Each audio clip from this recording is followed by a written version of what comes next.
Hello dear friends, welcome to target education. Engineering mathematics के इस video में आपका तहे दिल से स्वागत है। और आज से अपन स्टार्ट करने जा रहे हैं एक बहुत प्यारा सा और बहुत important topic for the GATE, and the topic which will be discussing from today onwards is gonna be complex variable. इसके कुछ 5 से 6 वीडियोस आएंगे, तो आराम से बैठ के हर एक वीडियो को गौर से देखना। आप ये मान के चलो 2 नंबर तो दे के जाएगा ही जाएगा। If you are appearing from electrical and electronics, sure shot 2 number का प्रॉब्लम यहां से आ ही रहा है। दैट्स अ डिफरेंट थिंग कि इसका जो बेसिक वेटेज है वो लाई करता है आगे जाके रेसिडियल थ्योरम में या फिर लाइन इंटीग्रेशन में या कॉचीज इंटीग्रेशन में। लेकिन एक चीज ध्यान देना, अगर बाय द वे आपको कॉम्प्लेक्स वेरिएबल की अगर टाइट फीलिंग नहीं होगी तो आपके खुद के सब्जेक्ट में भी आपको प्रॉब्लम आने जा रहा है। जैसे अगर मैं इलेक्ट्रॉनिक्स के बारे में बात करूं तो आगे जाके आपको स्मिथ चार्ट की स्टडी करनी होगी in a part of transmission line. पूरा का पूरा जो स्मिथ चार्ट है वो पूरा का पूरा किस पे बना हुआ है, एक कॉम्प्लेक्स प्लेन पे बना हुआ है। सिमिलरली कल के दिन इलेक्ट्रिकल वाले अगर इंपीडेंस की अगर क्या करते हैं, एनालिसिस करते हैं, impedance has got the 2 part, the real part is called resistance and similarly imaginary part is called reactance. तो ये सब चीजों को अच्छे से समझने के लिए मुझे लगता है कि डिटेल में कहीं ना कहीं आपको कॉम्प्लेक्स वेरिएबल की जानकारी होनी चाहिए। तो ज्यादा लेट किए बिना अपन स्टार्ट करते हैं स्टेप बाय स्टेप। तो सबसे पहले मैं इंट्रोड्यूस कर रहा हूं complex number. Complex number, complex number यार आज के बाद से जान देना, in future when ever I right like Z0, Z1, Z2 और एनीथिंग लाइक Zn, तो by default I am referring a complex number.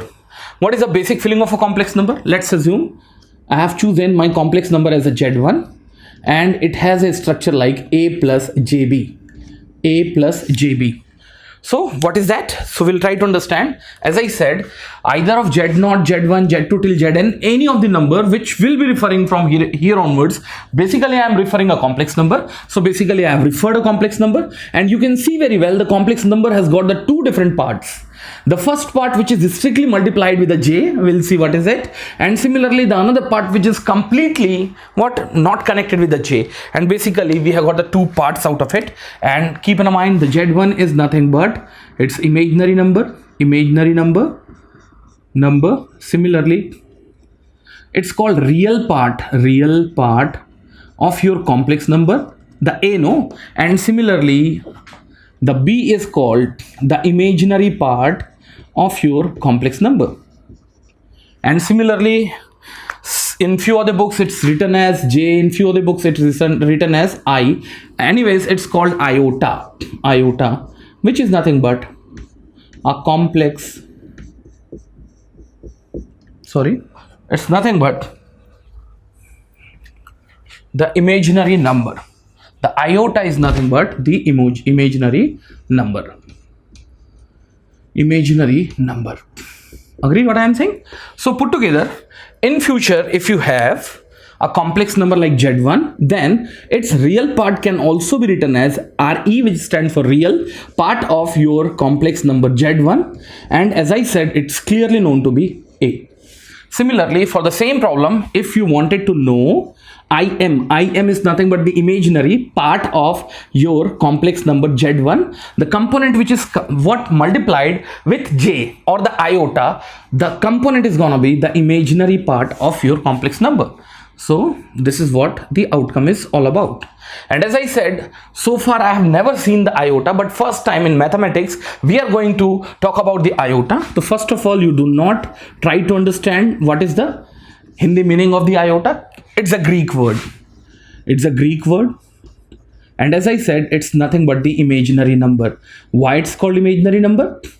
It is assumed we have got a certain number such that whose square is equals to of -1. So what I understand we have got a certain number which is also called imaginary number whose square is equals to of -1. So definitely practical और real sense में ये number तो exist करेगा नहीं, and that is why the name has been given as the what imaginary number which is nothing but I. So we can dilute this. The I can also be written as root over -1. Is that part clear? But more over although you might be understanding कि कायदे से real life में iota का कोई मतलब नहीं होगा, we can't say that. Practically you will see the different types of subjects, like in power system you will be talking about the impedance, which will have the two part, real as well as imaginary part. If you will talk about the transmission line, there will be discussing about the Smith chart, there also will have the two part. The first is gonna be reflection coefficient, real part and imaginary part. तो ऐसा नहीं है कि इनका मतलब नहीं है, but वो आपको रिस्पेक्टिव सब्जेक्ट में जाके समझ में आएगा. तो ओवरऑल ये समझ में आता है कि कायदे से आपके दो पार्ट होंगे, एक क्या होगा रियल होगा और दूसरा क्या होगा इमेजिनरी होगा. Is that part clear? So if you talk about their applications of what? Complex number. So now you can have even the impedance Z used to have the two part R plus JX. So the real part of Z is nothing but R. What is the Z over there? The Z is nothing but the impedance of your system. The R is nothing but the real part of Z, which is nothing but the resistance of your system, and X is nothing but reactance of your system. Reactance of your system. Or as far as this problem is concerned, we can say for this particular application, real part of the Z is equals to of capital R, and similarly imaginary part of the impedance Z is equals to X. It can be in positive as well as negative sense. So even we can write plus minus X. Is that part clear? So in future, even the iota can be further extended. That means we could know I is equals to root over minus 1. I square is equals to of minus 1. I cube can be written as I square into I, where I square is nothing but minus 1, which will get multiplied with the I. It will become minus I. That is what it is. And similarly, I to the power 4, what it could be written? It could be written as a I square into I square, which is minus 1 into minus 1. Put together, it's gonna be plus 1. So I think we should remember this word. And यहाँ से अब आप conclude कर सकते हैं, like I to the power 4n plus 1 is equals to I to the power 4n plus 2 is equals to I to the power 4n plus 3 is equals to I to the power 4n, where n is gonna be a whole number. It could be anything like 0, 1, 2, so on and so forth. तो एक चीज ध्यान देना, अगर by the way n 0 है तो आपने पहले ही देखा है कि अगर n 0 होगा तो ये होगा i to the power 1. i to the power 1 को मैं लिख सकता हूं केवल क्या i. Similarly i to the power 4n अगर i 4 बार रिपीट किया है, चाहे वो 8 बार रिपीट किया है, चाहे वो 16 बार रिपीट किया है, या 4n टाइम्स रिपीट किया है, वैल्यू तो 1 हो गई. बचा क्या? Into i square. तो 1 into i square is nothing but minus 1. The result is gonna be minus 1. Similarly, I to the power 4n plus 3. 4n times if I have got repeated, the value of I to the power 4n is nothing but 1. Now I cube, and I cube is nothing but minus of I. Minus of I. And similarly, I to the power 4n is simply equals to of 1. Is that part clear? तो इससे related कभी अपने को understanding create करने पूछी जा सकती है. सो कल के दिन अगर कोई आपसे ये पूछ ले I to the power 101, so put together is gonna be I to the power 4 into 25 plus of 1 put together. In which format it's falling? It's falling in this format, where I to the power 4n, where the n is nothing but the whole number, and here the whole number is 25. Put together, the result is gonna be simply I.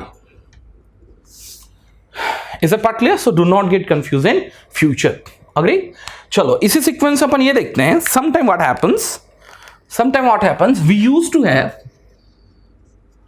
a clear cut value of the complex number. Let's take, I have taken a complex number like Z2, which is 3 plus of J2. So easily we'll be able to trace their real part.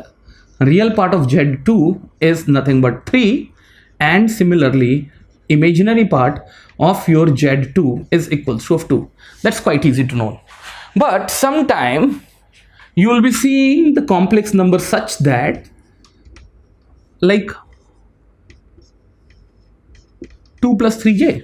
But here you can't say कि real part जो है sir वो 2 होगा और imaginary part जो होगा वो क्या होगा 3 होगा. No, first you have to brought the structure of your complex number in this way, where the one number will be completely free from j and the another number which is multiplied with the j is gonna be the imaginary and real part correspondingly. So you can't say the real part is 2 and imaginary part is 3. So sometime for this particular problem we use the concept of rationalization. Rationalization, that means forcefully will try to keep denominator as real number. How it's possible? By multiplying their complex conjugate at numerator as well as denominator. Once you do so, here is gonna be 4 and here is gonna be 4 minus 3j square, and at numerator is gonna be 2 minus of 3j. Agree करते हैं? So here, from here onwards, we can write this as divided by of, here is gonna be 4 and here is gonna be 9, but the j square is gonna be plus, so put together is gonna be 4 plus 9, that's nothing but 13.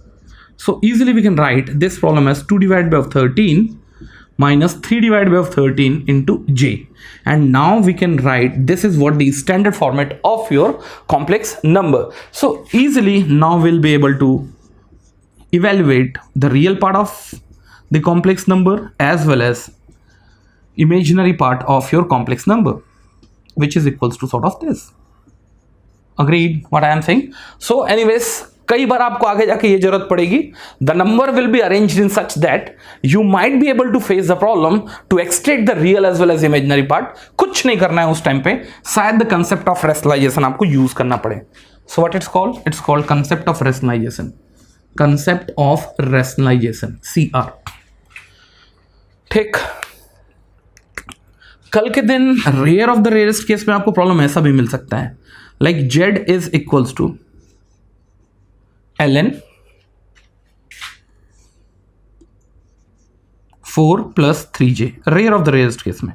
And here also let's take it as a fourth complex number, so I'm calling it z4. And here also I wanted to get its real part as well as imaginary part. ये important है, gate में अलग अलग तरीके से कई बार पूछ लिया गया है यार. यहाँ ध्यान देंगे, आगे मैं यूलर्स थ्योरम पढ़ रहा हूँ. 4 plus 3j को आप किस फॉर्म में लिख सकते हैं? r e to the power j theta के फॉर्म में. क्लियर है? किस फॉर्म में लिख सकते हैं? r e to the power j theta के फॉर्म में. r जो होगा वो कुछ नहीं होगा, 4 plus 3j का जो क्या होगा? मैग्नीट्यूड होगा. So put together j4 can also be written as the magnitude of 4 plus 3j, that's gonna be root over 4 square plus 3 square, that's gonna be 25. and 25 का अगर रूट निकालेंगे तो ये होगा 5. आगे जाके पढ़ रहा हूँ, मैं बहुत दिमाग नहीं लगा रहा. Into e to the power j theta. Theta क्या है यहाँ पर? आर्गुमेंट है. Argument that's gonna be 10 inverse b by a, which is equals to for this problem 3/4. मैं केवल यहाँ ये देख रहा हूं कि कुछ टफ प्रॉब्लम में शायद आपको इमेजिनरी और रियल पार्ट निकालने में तकलीफ हो. Now what we can do over here is going to be z of 4. ln can be applied on both of them. Let's take it as a a, it's a completely b. So ln of a into b is going to be ln of a plus ln of, if you take ln along with the exponent, the result will be j 10 inverse 3/4. So easily now you got to know about your real as well as imaginary part. So the real part of J4 for this particular structure, although it looks very tricky कि sir आप यहाँ से आप real part निकालेंगे कैसे, तो थोड़ा सा ध्यान देना कि कुछ प्रॉब्लम ट्रिकी हो जाने से शायद you may get trapped because of some sort of difficulty. तो ये होने जा रहा है ln of 5, and similarly the imaginary number or the imaginary part of your complex number J4 is the multiplier of j, which is equals to of b, and that is nothing but 10 inverse 3/4. 10 inverse 3/4. Is that part clear what I am trying to say? चलो तो इसी sequence में अब ये देखते हैं. If you take a certain complex number, again as I said, if you take a certain complex number, j5 is equals to, let's take a plus jb. How can it be drawn over a 2D plane? How it can be drawn over a 2D plane? For the simplicity, what I am going to do, I am going to take their numeric values, so you'll have even fair idea. 2 plus maybe 3j. As I said, this is nothing but the real part of your complex number j5, and similarly 3 is nothing but the imaginary part of your complex number what? J5. So what I am going to do, first I am going to locate the axis. This axis is nothing but the real axis, and this axis is nothing but a imaginary axis, or in general we call it x-axis, and x-axis will be called from here onwards the real axis of your z. And similarly y will be called as the imaginary axis of z. तो अब इस problem में आप देखेंगे, so the variation in x is positive and that too with the unit of 2, that means it's a 1, it's a 2, and thereafter in y, or I can say in imaginary axis, it's a 3, 1, 2, and it's nothing but 3. So if I wanted to locate the j2 plus j3, we had to come forward vertical in a direction of x, we had to come upwards vertical in a direction of y, and their meeting point, the meeting point of what, ये जो है आपका कुछ नहीं है, ये है आपका x is equals to 2 line है, और ये है आपका y is equals to 3 line. इनका जो मीटिंग पॉइंट होगा वो आप लिख सकते हैं x, y के फॉर्म में 2, 3, और या फिर कॉम्प्लेक्स नंबर के फॉर्म में इसको लिख सकते हैं 2 + 3j और 3i. So it has been used inversely. तो आप यहां कंफ्यूज नहीं होंगे कि कल के दिन आप क्या बोलने की कोशिश कर रहे हैं. सिमिलरली रादर तो ये बोल सकते हैं आप, this was a location of your complex number j5. Even you could have the another complex number like j6 is equals to -1 minus 3j. That means in x direction we had to move backward with the unit of 1, that's a -1, and similarly in y direction we had to move it downwards by 3 units, which is nothing but -3, and their meeting point will be called as -1 -3, or in complex format we can write this as a number, it's nothing but -1 3j. लेकिन अब ये मजेदार चीज ये है कि आपने अगर पूरा का पूरा जो पॉइंट को लोकेट किया होगा तो किसी प्लेन पे लोकेट किया होगा. एक प्लेन या सतह हेतु है, तो ये सतह है क्या, तो आपने शायद x को लिया है real part of z, y को लिया है इमेजिनरी पार्ट ऑफ z, लेकिन z है क्या मेरे भाई.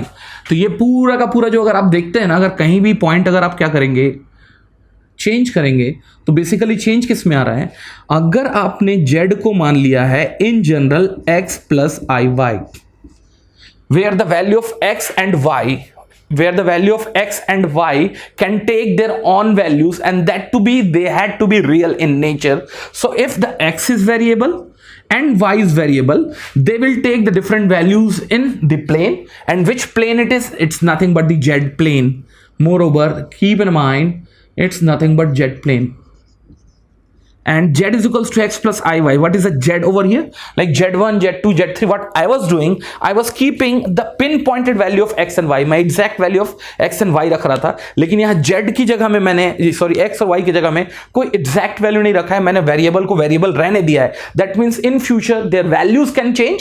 If their values are getting changed, the z will get changed. So what is a z over here? It's nothing but the complex variable. Do not get confused in it. Whenever I say z1 z2 z0 z3, I am going to refer the complex number where the value of x and y got fixed, and whenever I simply write z, basically that means I am referring x plus iy, where the x and y can change or it can vary.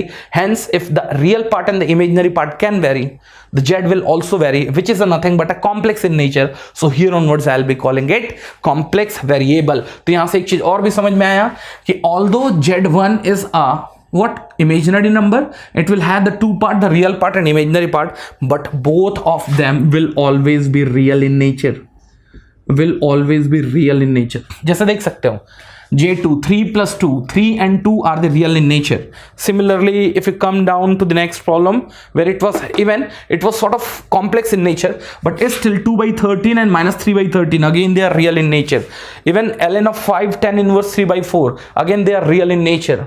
2 and 3 real in nature, minus 1 and minus 3, again they are real in nature.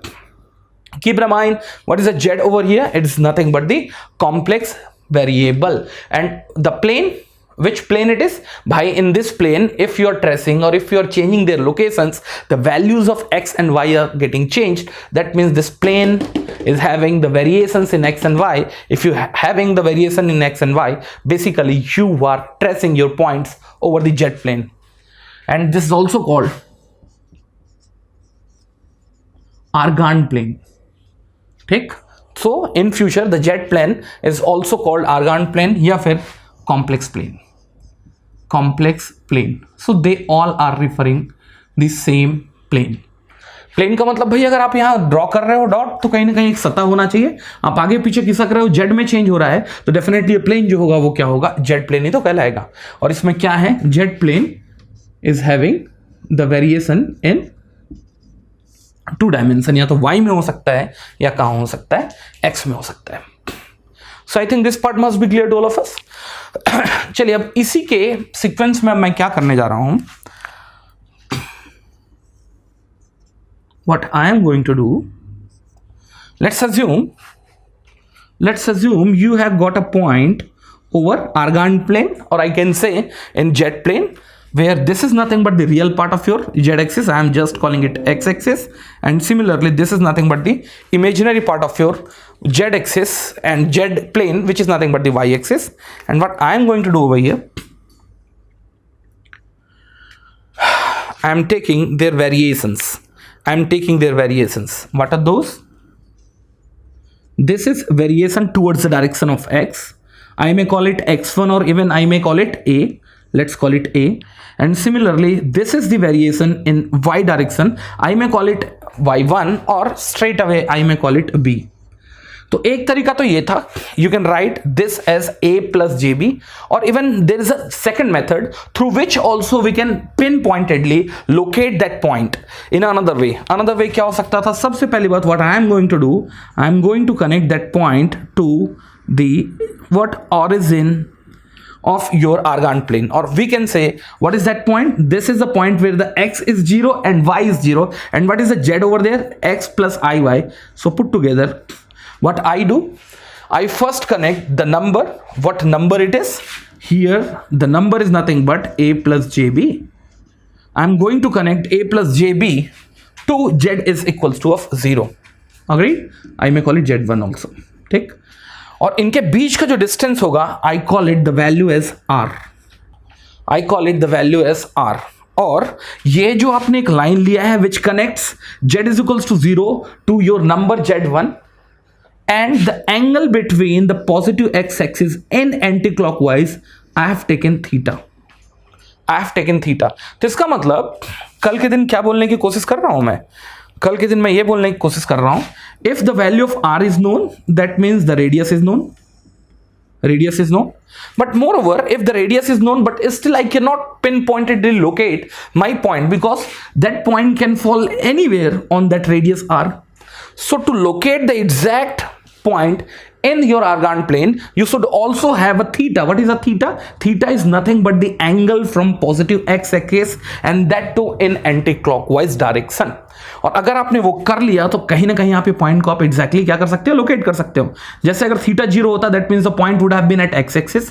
Theta अगर 90 होता तो point would have been at Y axis. अगर 180 होता the point would have been at minus X axis. अगर 270 होता तो would have been at minus Y axis. And similarly keep in mind whenever you rotate, तो keep in mind always I take a reference of positive X axis.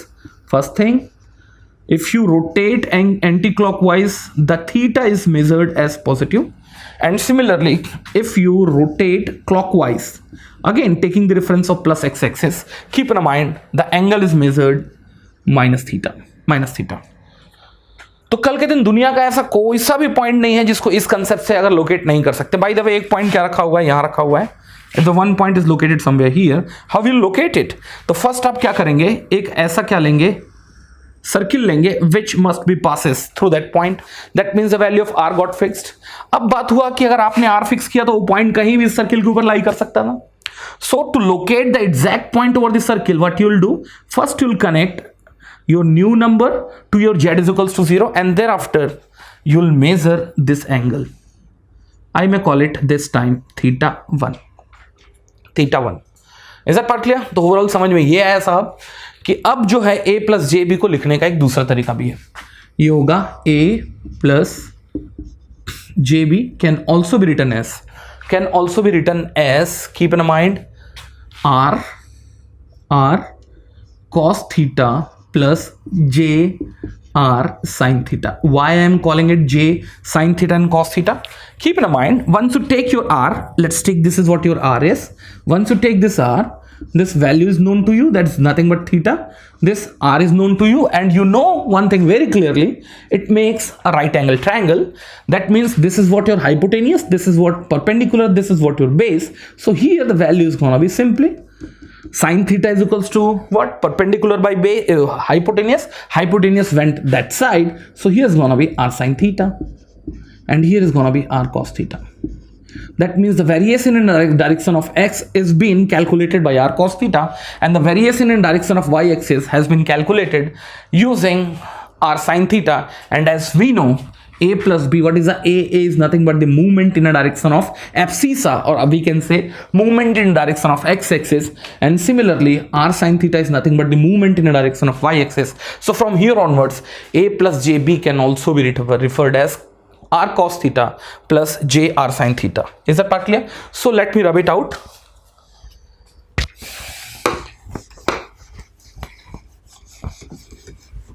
तो यहां से मैं कुछ और जानने की कोशिश करूंगा. So let me rub it out.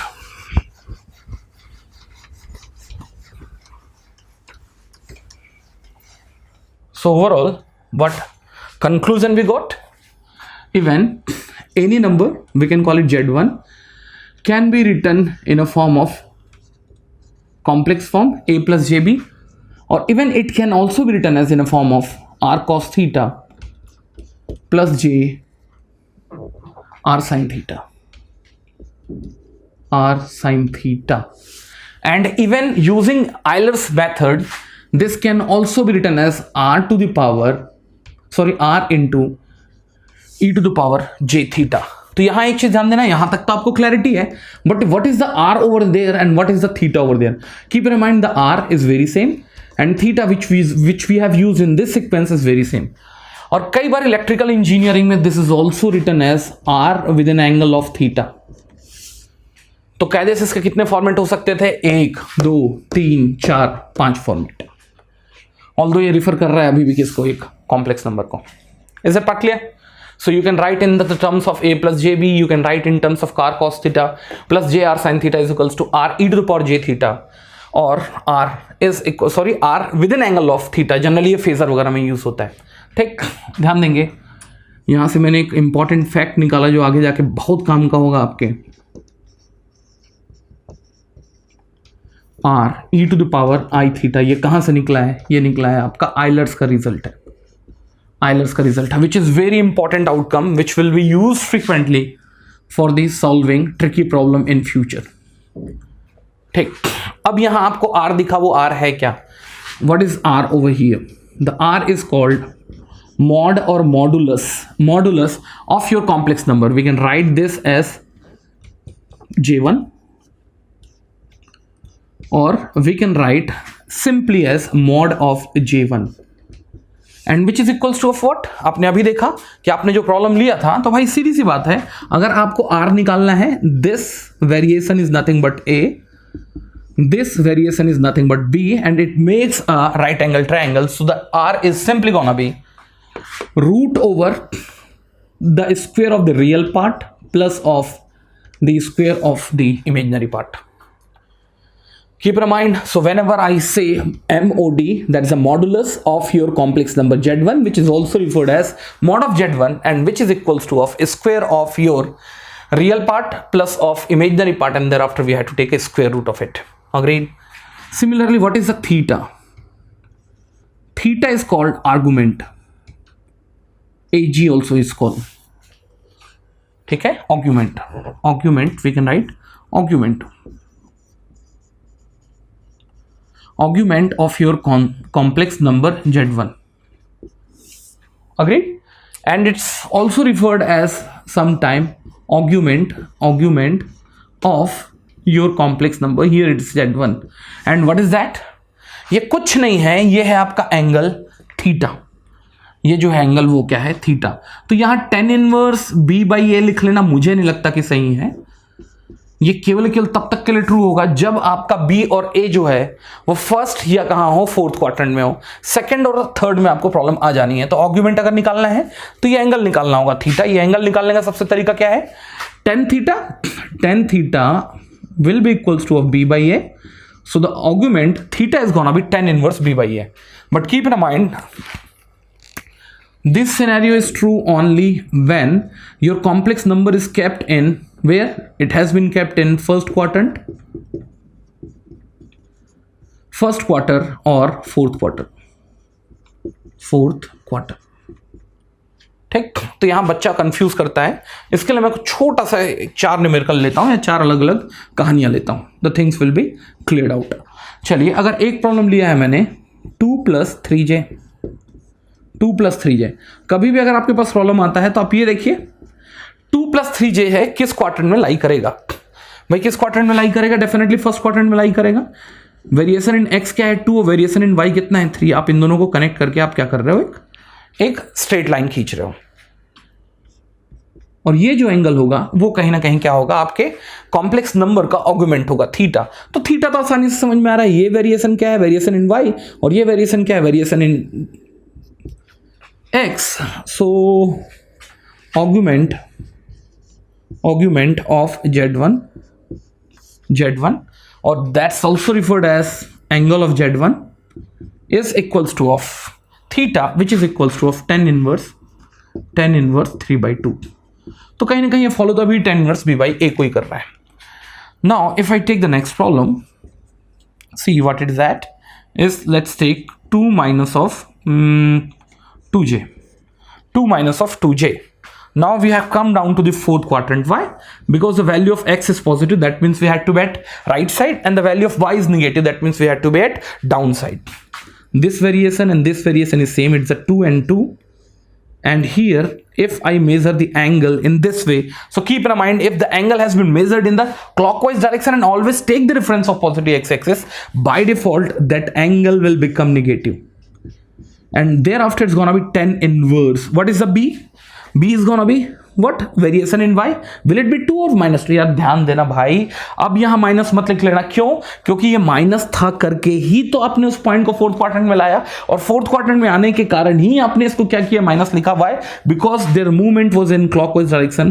तो अब यहाँ केवल मैग्नीट्यूड के बारे में बात करोगे आप, तो अच्छा ये होगा कि आप ये क्लियर रखो कि किस क्वाड्रेंट में आया, उसके बाद मॉड ऑफ बी और मॉड ऑफ ए ही लो. क्यों? क्योंकि बी और ए का साइन जो है वो आपको पहले आपका क्या बता चुका है? एक्चुअल लोकेशन बता चुका है. So is gonna B 2 divided by 2 put together minus of tan inverse 1, that's minus 45 degree और pi by 4.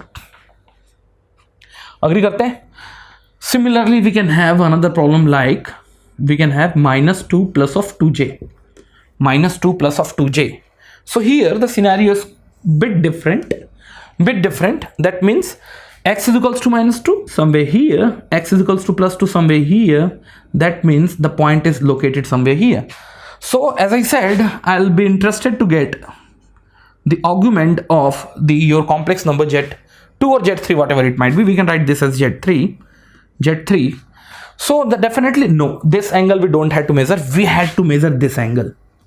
If we measure in this sense, the value will be taken as positive. If we angle in this sense, the value has to be taken as negative. I am measuring in the anti-clockwise direction, hence the value has been taken as positive. What about that? So keep in mind, from here till here, the value is nothing but 180 minus. Why I am taking minus? Because if we had to go back taking the angle of, let's take alpha, तो यार एक चीज ध्यान देना, ये 180 यहां तक का एंगल था.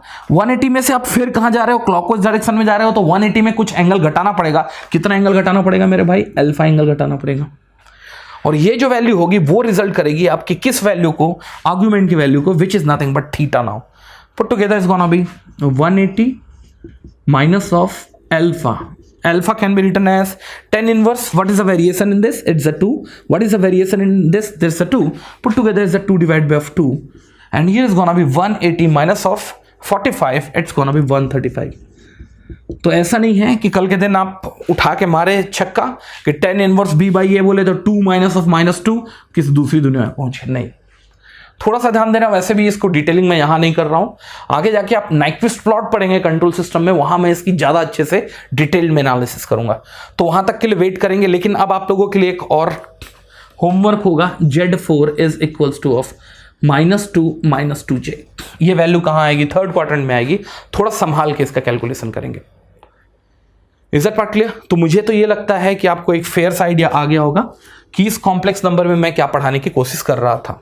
So I think you may have the fair idea about the first is nothing but the complex number, their representations, Euler's method or Euler's form of the representation. दूसरा Z plane और Argand plane.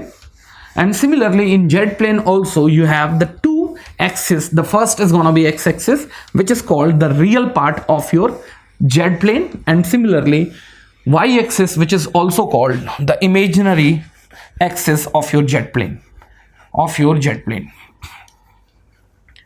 Is that part clear? So once this part is done, I am going to take few of the properties of your complex number. Write down properties.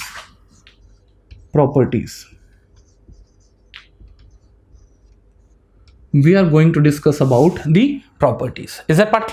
Now keep in mind, before knowing the property, I should know at least one thing more.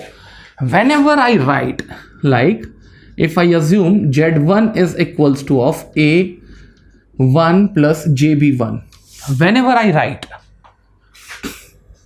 Z1 star or Z1 bar, it's called complex conjugate of obviously your complex number Z1. And what is the basic feeling of it? Keep in mind, there will not be any change in real part, whereas the imaginary part gets reversed in their signs. Like if Z1 is equals to of A1 plus JB, then Z1 I can write star or bar, any of them will be equals to of A1. Instead the plus, it will become minus, and the magnitude wise it will remain same. And if the value would have been minus over here, the value will become plus. Anyways, थोड़ा सा side करके लिख लेंगे. That's called the complex conjugate of your complex number. Agreed? Like the number was A1 plus JB1, so their complex conjugate is gonna be this. Moreover, if you wanted to have a complex conjugate of Z1 bar, so again what will happen? The minus will become plus and plus will become minus. That means you'll come back to the original position. Agreed? Now straight away we are going to mark kuch important point. So one thing is quite clear. If you take the modulo of Z1, or either you take modulo of Z1 prime, the value will remain very same. Why? It will be root over A square. So it's gonna be A1 square plus of B1 square. And in this case it would have been A1 square plus minus of B1 whole square, but still it remains very same. Next, second, if you take Z1 bar and if you take its bar again, you reach to the same complex number, because you can see very well the plus has changed to the minus, and minus will again come back to the plus. Is that part clear? Next, if you multiply Z1 along with its complex conjugate. So Z1 is what? A plus J beta. Z1 bar is gonna be A minus J beta. Once you multiply them together, it's gonna be A square minus J square B square, and put together is gonna be A square B square, or we can also write this as this. We have already seen it. No, mod of Z is nothing but mod of Z1. We can write, yeah. Mod of Z1 is nothing but root over A1 square plus B1 square. And here we are not getting root over, we are just getting A1 square plus B1 square. So straight away we can write this as Z1 square or Z1 prime square. Agreed at this point? Similarly, we can follow the commutative law. Like commutative law, if we have got a two different complex number, the addition follows the commutative law, their multiplications follows the commutative law. That means their sequence can be altered during, it follows the commutative law. Leave aside, even they follow associative law also. Like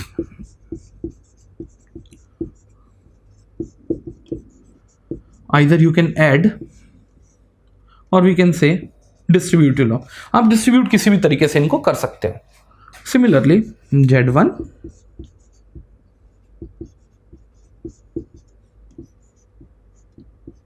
you can multiply Z1 and Z2 at priority and thereafter you can take. So even they follow the distributive law also. Distributive law.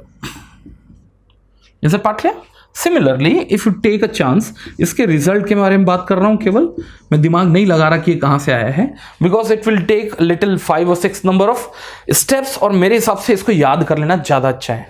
Keep in mind Z1 plus Z2 bar result could be lesser than or at worst equals to of mod of Z1 plus of mod of Z2, mod of Z2, whereas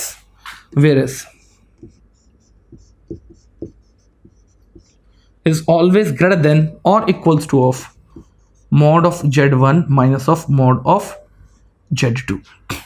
इसका result कहां से आया ये मैं बहुत ज्यादा discuss अभी करने के मूड में नहीं हूं, but I think you should have the just remembrance of this outcome.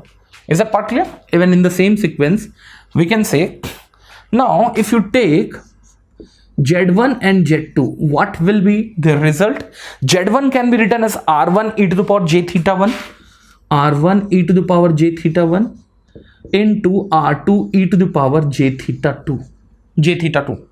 So once you multiply them together, it's gonna be R1 R2. What is R1? It's the mod of Z1, and what is R2? That's the mod of Z2 e to the power j theta 1 theta 2. Put together, what is the basic understanding out of it?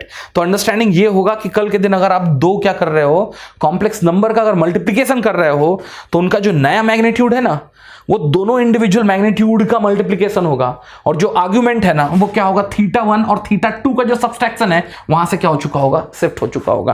पहले argument था theta 1, argument था theta 2, इनका multiplication करने के बाद इनका जो argument आएगा वो होगा theta 1 minus of theta 2.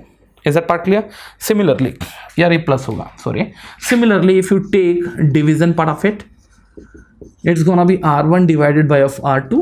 Now here is gonna be e to the power j theta 1 theta 2. यार sometime it makes very important sense. आगे जाके जब आप न्यूमेरिकल्स करेंगे, जिसको मैं बोलूँगा प्लेन इन्वर्जन, वहाँ इसकी आप महत्वता को देखेंगे. It is very important in requirement.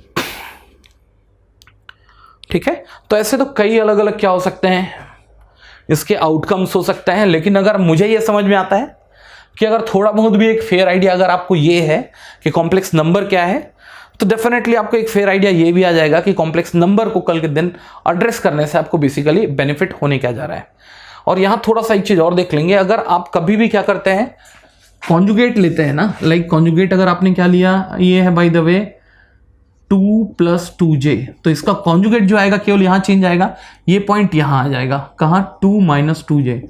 Basic change क्या देखने को मिला, आपका जो पहले पॉइंट था bye the way y axis से एंगल बनाता था थीटा, कहाँ राइट की तरफ, अब एंगल बनाएगा फिर से थीटा, लेकिन कहाँ की तरफ, लेफ्ट की तरफ, और यहाँ भी रेडियस सेम था, या क्या था आपका मैग्नीट्यूड सेम था, और यहाँ भी मैग्नीट्यूड सेम है. तो इसका मतलब कभी भी अगर आप क्या करते हैं, कॉम्प्लेक्स कॉन्जुगेट निकालते हैं, तो इसका मतलब वो जो पॉइंट है वो अपना मिरर इमेज बनाता है. क्या बनाता है, मिरर इमेज. किसके रेफरेंस में, y एक्सिस के रेफरेंस में.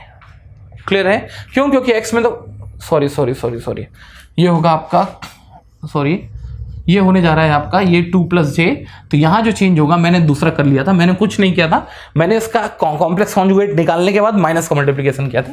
तो ये होगा 2 + 3j, आगे जाके हो जाएगा 2 - 2j, 2 - 2j. तो यहां से होने क्या जा रहा है, अगर ये एंगल थीटा है तो ये एंगल भी क्या होगा, थीटा होगा. तो इसका मतलब आज के बाद से एक चीज ध्यान देना, the complex conjugate takes the क्या, symmetricity taking the reference of X axis, या फिर क्या बनाता है, एक्स एक्सिस के अलॉन्ग इसका मिरर इमेज बनाता है. जो मैंने पहले किया था ना, वो मैंने कुछ नहीं किया था, आपके नंबर को मैंने पहले कॉन्जुगेट लिया था और माइनस से मल्टीप्लाई किया था, तब वो किसके अलॉन्ग शिफ्ट करेगा, वाई एक्सिस के अलॉन्ग शिफ्ट करेगा. तो एक चीज लिखना चाहो तो लिख सकते हो, तो complex conjugate creates mirror image of the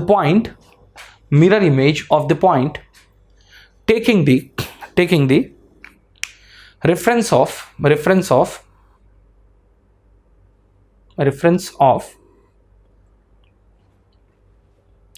x-axis.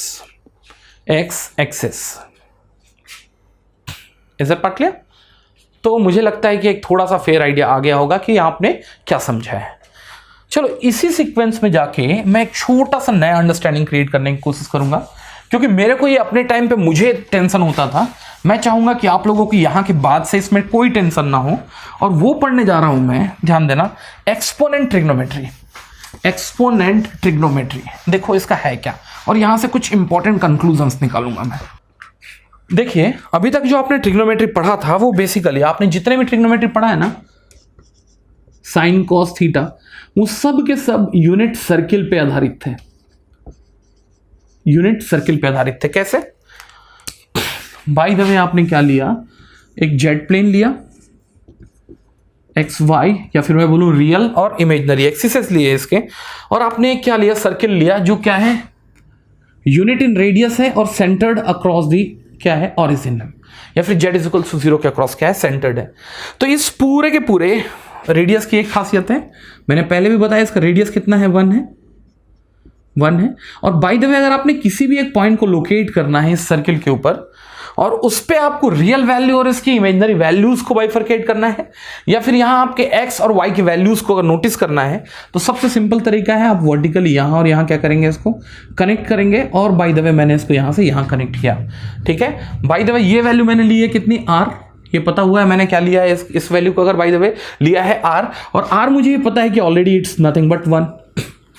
और ये जो वेरिएशन होगा, ये वेरिएशन मैंने पहले भी देखा था, ये वेरिएशन जो होता था क्या होता था, r into cos theta.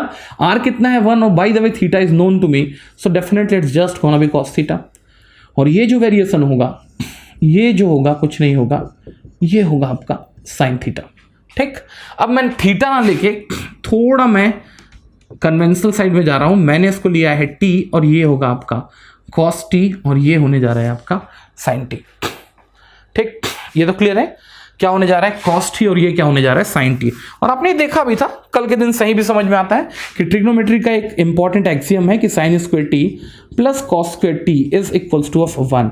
Sign square t कुछ नहीं है भैया, साइन स्क्वायर टी क्या है, अगर बाय द वे देखता हूं तो साइन स्क्वायर टी क्या है, perpendicular square divided by plus of base square, जो किसके बराबर होगा, हाइपोटेनियस स्क्वायर के बराबर होगा। और इस प्रॉब्लम में जो हाइपोटेनियस है वो रेडियस के बराबर है, और जो किसके बराबर है, 1 के बराबर है। तो इसका मतलब कहीं ना कहीं आपने पूरे के पूरे ट्रिग्नोमेट्री को जो अभी तक पढ़ा है, वहां sine square t plus cos square t is equals to 1 लिया है, जिसमें कॉस ऑफ टी जो था, अगर आप कॉम्प्लेक्स प्लेन में आते हैं तो कॉस ऑफ टी जो था वो क्या था, variation in base, sine of t जो था वो था वेरिएशन इन परपेंडिकुलर। और आपने अगर sine square t plus cos square t is equals to 1 लिया है, तो इसका मतलब आपने कहीं ना कहीं एक सर्किल लिया है जो सेंटर्ड था अलोंग दी कहाँ, इसके एक्सिस। अब ध्यान देना, बाय द वे आपको पता है कि ये जो एंगल है वो कितना है, टी है। और अगर आप बात करें कि कायदे से इस पूरे के पूरे सेक्टर में कितना एरिया कवर किया गया, इस पूरे के पूरे सेक्टर में कितना एरिया कवर किया गया, तो यार एक चीज ध्यान देना, ये सेक्टर का एरिया को अगर मैंने ए मार्क किया ना, तो ए हमेशा किसके बराबर होता है, t/2 के बराबर होता है, जहां टी क्या है, इन पाई रेडियन। देखो टी क्या होता है, देखो एक छोटा सा एग्जांपल देता, अगर ये पॉइंट यहां ना हो कि यहां होता, तो आप पूरा का पूरा जो एरिया कवर करते हो कितना करते हैं, सबसे पहली बात तो area would have been pi r square. R square की कोई औकात नहीं है, क्योंकि अभी आपने क्या लिया, यूनिट सर्किल लिया है, और total area pi r square होता है, तो डिवाइडेड बाय 4 करने से आप क्या निकाल पाते हैं, इस एरिया को निकाल पाते हैं। लेकिन उस समय जो आपकी टी की वैल्यू कितनी थी भाई, मेरे टी की वैल्यू थी पाई/2, तो पाई/2 में आपको 2 को नीचे फिर से क्या करना पड़ा, मल्टीप्लाई करना पड़ा, या फिर आपके टी से आपको 2 को डिवाइड करना पड़ा, और वो आपका एरिया निकाल के देता है। जैसे कि अगर कल के दिन अगर आप एरिया अगर पूरे के पूरे ऊपर के सर्किल का निकालना चाहते हैं, उस समय वेरिएशन इन टी देखेंगे तो कितना है, पाई/2। लेकिन अगर आप क्या निकालेंगे, एरिया अंडर द कर्व निकालेंगे, तो कितना आएगा, देखो सॉरी, पूरा का पूरा जो वेरिएशन इन टी है वो कितना है, पाई है। लेकिन जब आप एरिया अंडर द कर्व निकालेंगे तो वैल्यू कितनी निकलेगी, पाई/2। तो ओवरऑल मेरे को ये समझ में आया कि जिस पॉइंट तक आप पहुंचे हैं उस पूरे के पूरे सेक्टर का अगर आपको क्या निकालना है, एरिया अंडर द कर्व निकालना है, तो आप ए को एग्जैक्टली क्या कर सकते हैं, कनेक्ट कर सकते हैं किससे, t/2 से। लेकिन कल के दिन प्रॉब्लम अगर ये नहीं है और आपने एक नया ट्राइंगल बनाया है जो अब यूनिट सर्किल पे बेस्ड नहीं है, एक किस पे बेस्ड है, हाइपरबोला पे बेस्ड है। देखो हाइपरबोला लिया है मैंने, x² - y² is equals to 1। तो यार कॉस हाइपरबोला, साइन हाइपरबोला क्या है, थोड़ा सा समझ में आने की कोशिश कराएंगे हम यहाँ पर, बहुत ज़्यादा डिटेल की तो जरूरत नहीं है। तो यहां से एक चीज तो बिल्कुल समझ में आता है, x is equals to of 1 plus y square. इसका मतलब x मानो या ना मानो डेफिनेटली क्या होगा, ग्रेटर देन 1 ही होगा। यहां से आप कंक्लूड कर सकते हैं x is equals to of 1 plus y square. That means x is gonna be always greater than equals to of 1, और कुछ ऐसा बनेगा। ये hyperbola in structure, it's not the parabola. ये क्या है, हाइपरबोला इन स्ट्रक्चर। ये है हाइपरबोला इन स्ट्रक्चर, और ये है आपका x is equals to 1। x is equals to 1, ठीक है। ये है आपका x is equals to of 1, और ये मैंने देखा हुआ है कि x will be greater than equals to of 1 alone, ठीक। अब यहां ध्यान देना, जैसे कि आपने लास्ट टाइम किया था वैसे कुछ कैलकुलेशन यहां भी करने की कोशिश कर रहा हूं। मैंने क्या किया है, एक पॉइंट लिया है ओवर दी, ये क्या है, स्ट्रक्चर ऑफ पैराबोला ही तो है, सॉरी हाइपरबोला ही तो है। हाइपरबोला पे एक पॉइंट लिया है मैंने, एक पॉइंट लिया है, ठीक। ये पॉइंट में अब फिर से मैं वेरिएशन इन x और वेरिएशन इन y देखने जा रहा हूं। वेरिएशन इन x और वेरिएशन इन y देखने जा रहा हूं। तो ध्यान देना, पहले वेरिएशन इन x को आपने रिफर किया था साइन ऑफ t से, अब मैं इसको रिफर कर रहा हूं क्योंकि अब सर्कुलर स्ट्रक्चर तो नहीं है, हाइपरबोलिक स्ट्रक्चर है, तो मैं रिफर कर रहा हूं साइन ऑफ ht से। और जो आपका क्या था, बेस में वेरिएशन था, उसको मैं रिफर कर रहा हूं कॉस ऑफ ht से। और इसमें एक मजेदार प्रॉब्लम ये है कि ध्यान देना भाई, लास्ट केस में आपके पास प्रॉब्लम थी x square plus y square is equals to 1 की, and that is why x was sin t, so it was sin square t plus cos square t is equals to 1। तो यहां ध्यान देना, यहां और यहां अलग अलग रिक्वायरमेंट है। You can't take x is equals to sin t and you can't take y is equals to cos t put together. Why you can't do that, ये ऐसा क्यों नहीं कर सकते, क्योंकि सीधी सी बात है, यहां वैल्यूज में क्या है, माइनस साइन इन्वॉल्व है।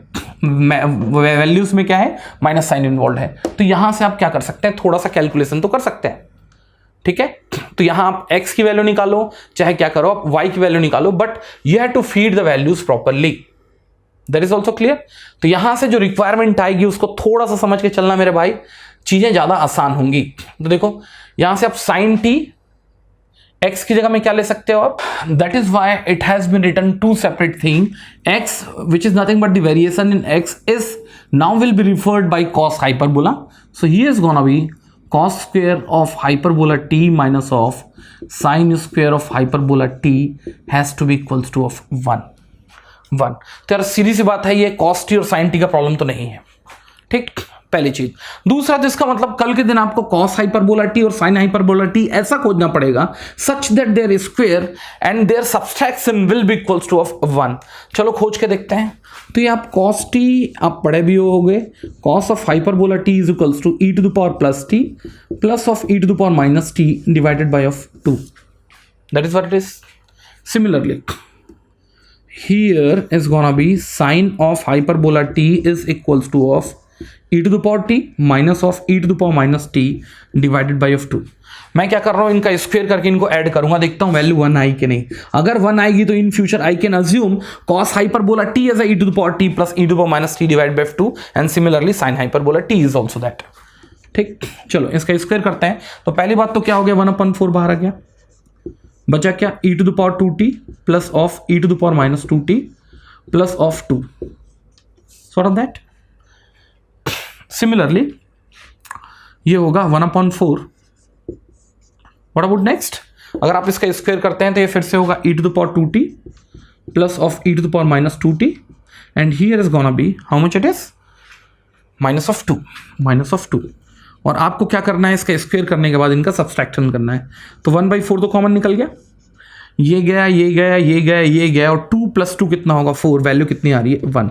तो आज के बाद से एक चीज ध्यान रखना भाई, तो कायदे से अगर आप हाइपरबोलिक ट्रिग्नोमेट्री ले रहे हैं तो यहां आपको दो हाइपरबोलिक क्या करने होंगे, ट्रिग्नोमेट्री फंक्शंस क्रिएट करने होंगे, कॉस ऑफ हाइपरबोला और साइन ऑफ हाइपरबोला, जो कायदे से इस रिक्वायरमेंट को सेटिस्फाई करे, जो होने जा रहा है e to the power t plus e to the power minus t divided by 2 and similarly e to the power t minus of e to the power minus t divided by f2 and both of them are gonna be very important fundamentals।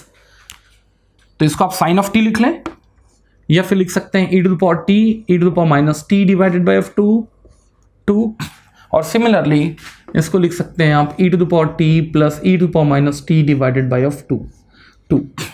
और शायद आपको अभी तो मैं नहीं निकाल के दूंगा, लेकिन आपने जैसे लास्ट केस में एरिया निकाला था ना, एरिया बिल्कुल वही है। अगर आप अभी भी क्या करेंगे, आप एक काम करना, डबल इंटीग्रेशन के अंदर जो के थ्रू जो आपने एरिया अंडर द कर्व निकाला था ना, जिस पॉइंट से लोकेट करते हुए आपके हाइपरबोला से लेफ्ट तक जो आप एरिया निकालोगे, और क्या है, एक स्ट्रेट लाइन, इन बीच का एरिया अभी भी कितना आ रहा है, t/2 ही आ रहा है।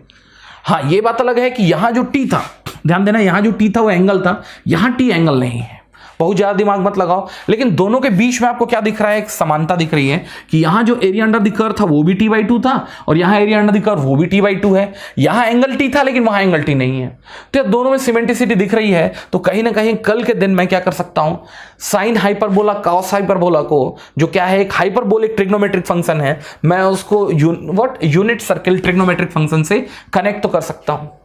ऐसे कुछ है कहानी। तो देखो, अगर कनेक्ट करना ही है तो कैसे कनेक्ट कर सकते हैं ये देखते हैं हम। चलो, तो साइन हाइपरबोला टी आपको मालूम है। अब now you are going to take sine hyperbolic function over, rather taking t I'm calling it i t. और keep in mind sine hyperbola is also called sinh, ठीक है। तो ये होगा SIH is sinh, sinh of i t. Sinh of i t को आप क्या लिख सकते हो भाई, जहां जहां टी है वहां वहां फीड करोगे आप I T divided by F2, divided by F2, ऐसे कुछ है। चलो, अगर कॉस ऑफ आई टी को आप एक्सपेंड करेंगे तो होगा कॉस ऑफ टी, क्या होगा, cos of T plus of I of sine of T minus of cos of T plus of I of sine of T divided by F2, divided by F2, ऐसे कुछ है। तो यहां से अगर आप क्या करेंगे, सॉल्यूशन निकालेंगे, तो ये समझ में आता है साइन और sinh of i t is equals to this and this went out and put together twice of i and put together is gonna be i times of sine t itself. तो यहां ध्यान देना, now you are going to connect, this is nothing but the parabolic trigonometric function, or this is nothing but the unit circular trigonometric function, and you could connect them, and you could connect just because of iota और imaginary number, ठीक है। तो कल के दिन आप ऐसे कई कैलकुलेशंस निकाल सकते हैं। Similarly you try for the cos hyperbola of i T, you'll get to know the value will be just cos of t, cos of t. Similarly, even you can calculate tan of hyperbola of it. So the result is gonna be this, and this put together is gonna be I times of tan t, I times of tan t. तो कुछ important formulas अगर मैं देखना चाहूं तो उसमें से पहला इंपॉर्टेंट फॉर्मूला है ये, दूसरा इंपॉर्टेंट फॉर्मूला है ये, तीसरा इंपॉर्टेंट फॉर्मूला है ये, चौथा इंपॉर्टेंट फॉर्मूला है ये, पांचवा इंपॉर्टेंट फॉर्मूला है ये, एंड इवन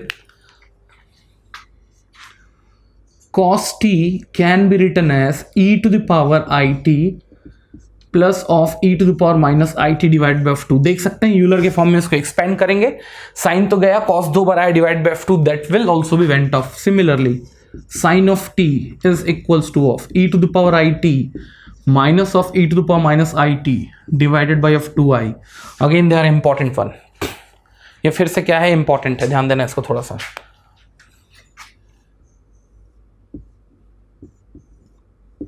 ठीक, सिमिलरली अगर कॉस हाइपरबोला टी और साइन हाइपरबोला टी के बारे में बात आएगा तो यहां कुछ नहीं है, आप इस चीज को फिर से क्या कर लोगे, रिपीट कर लोगे। ठीक, तो मुझे लगता है कि आपको एक फेयर आइडिया आ गया होगा कि हाइपरबोला कंपोनेंट कहां से आएगा और उसको अपन को कैसे एड्रेस करना है। तो कल के दिन आप चाहो तो ये भी कर सकते हो, cos of hyperbola t which is equals to of e to the power t 2, यार e to the power t को आप एक्सपेंड तो कर सकते हो, ये क्या आएगा 1 प्लस टी। तो यहां अगर बाय द वे आप इसका क्या करते हैं, टेलर सीरीज एक्सपेंशन करते हैं, तो जो रिजल्ट आएगा वो आएगा 1 plus T square divide by 2 factorial, so on and so forth. Similarly sin of ht के लिए भी आप ये कैलकुलेशन कर लेंगे। आपके लिए होमवर्क होगा, डिफरेंशिएशन निकालना है आपको, या डिफरेंशिएशन करना है किसका, अलग अलग हाइपरबोलिक फंक्शन का। तो आपको एक फेयर आइडिया हुआ होगा कि भाई कल के दिन ये ट्रिग्नोमेट्रिक फंक्शन है, ये हाइपरबोलिक फंक्शन है, दोनों के बीच को कनेक्ट करने के लिए फिर से मेरे को आयोटा का फंक्शन तो यूज करना ही पड़ रहा है, बट इसकी डिटेलिंग की जरूरत नहीं है। कुछ इंपॉर्टेंट फॉर्मुलाज जो मैं आगे यूज करूंगा, that I have seen. Is it part clear? तो चलिए आगे की वीडियो में मिलते हैं, इसके नेक्स्ट पार्ट में मिलते हैं फिर। Thank you very much.